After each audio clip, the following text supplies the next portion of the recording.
When your gut instinct tells you not to do something, it's probably best to trust it. Uma Thurman learned this lesson the hard way on the set of Kill Bill in 2003. What should have been a simple driving scene turned into a near-fatal crash that would haunt her for years to come, not just because of her injuries, but because of the subsequent cover-up orchestrated by some of Hollywood's most powerful figures. The incident exposed the dark underbelly of an industry where self-preservation often takes precedence over basic human dignity. But to understand how Uma ended up in that car, and why the aftermath was handled the way it was, we need to go back to the beginning.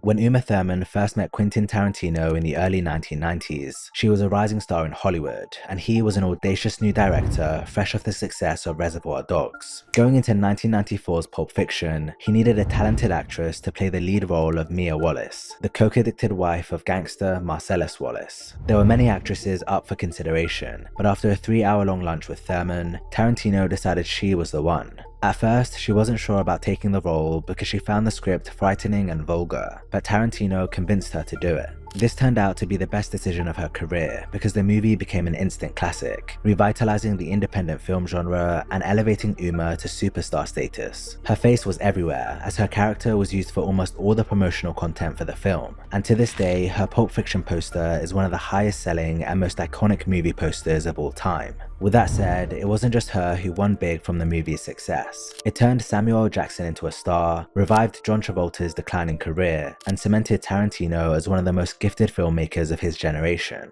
It also filled the pockets of Harvey Weinstein, who owned the studio that produced the film. By all accounts, it couldn't have gone better, but it was this movie that set the stage for the atrocities to come.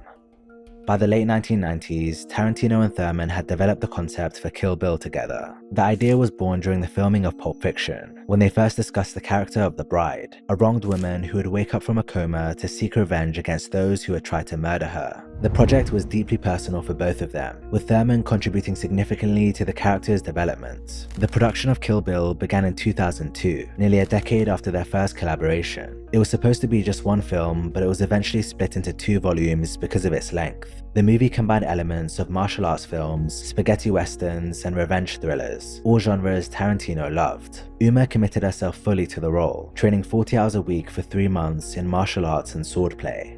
I was in terrible shape when I started, and because I just had a baby, so I was heavy and naturally, and I was nursing. So it was really, really hard. This was like 2 months after you'd had the baby when you're doing 2 or 3 months, right? Mm-hmm. It was a huge challenge for her, and she did everything in her power to make it work. However, in the end, Quentin and the production crew failed her.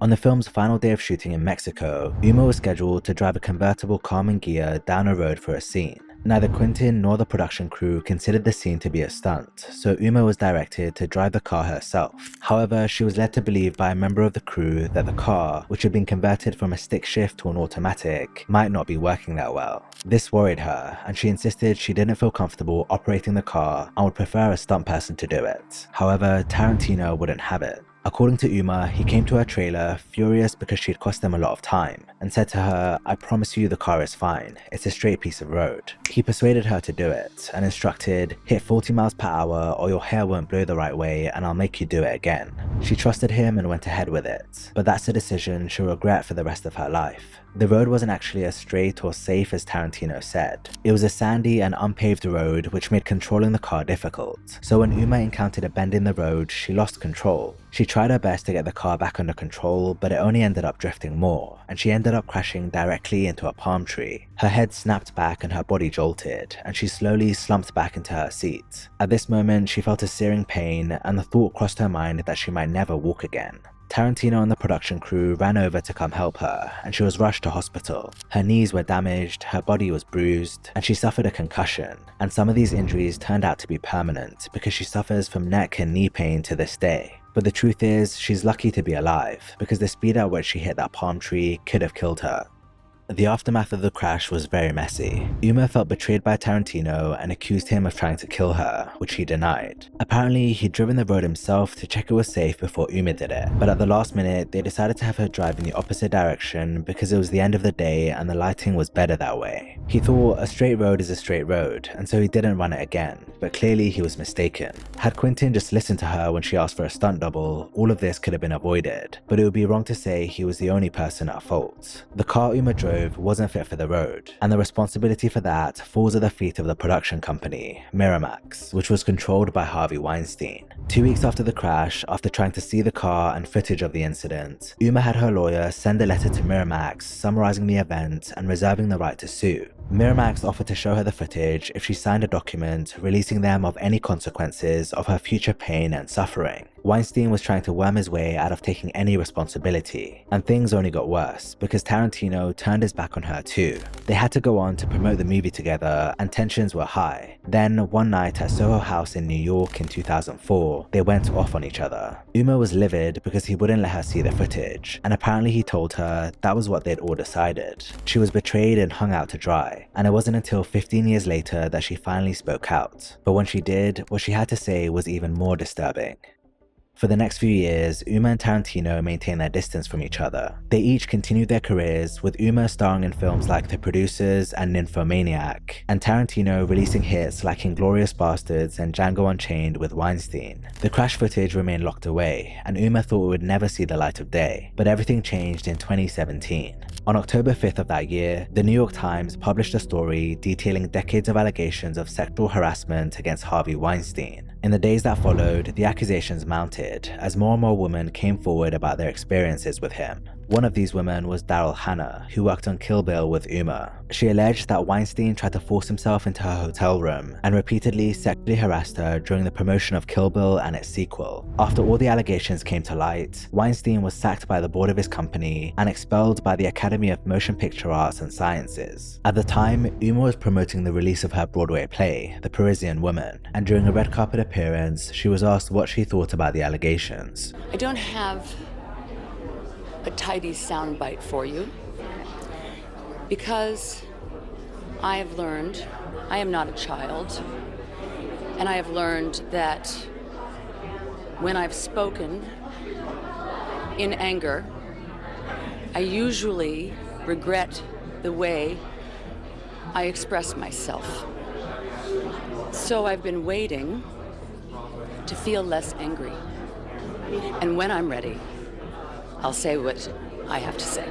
She was clearly seething with anger, and it took 4 more months before we found out why. On February 3rd, 2018, the New York Times published an expose titled, "This is why Uma Thurman is angry." The actress is finally ready to talk about Harvey Weinstein. In it, Uma revealed that she too was one of Weinstein's victims. After working together on Pulp Fiction, Weinstein started making advances on her, with the first strange experience being in his Paris hotel room. Apparently he told her to follow him down a hall while wearing only a bathrobe, then went through a door which led to a steam room. Uma was wearing a full black leather outfit, and it was so hot that she said, "This is ridiculous, what are you doing?" And he got very flustered and mad and jumped up and ran out. The first attack came not long after in Weinstein's suite at the Savoy Hotel in London. Uma said, "He pushed me down. He tried to shove himself on me. He tried to expose himself. He did all kinds of unpleasant things, but he didn't actually put his back into it and force me." The following day, Uma was still shaken up, and Weinstein sent a bunch of flowers to her house. She decided she needed to confront him about what happened, so she went back to the Savoy Hotel with her friend. Weinstein's assistants came down to speak to her at the bar and convinced her to leave her friend to go upstairs and speak with him alone.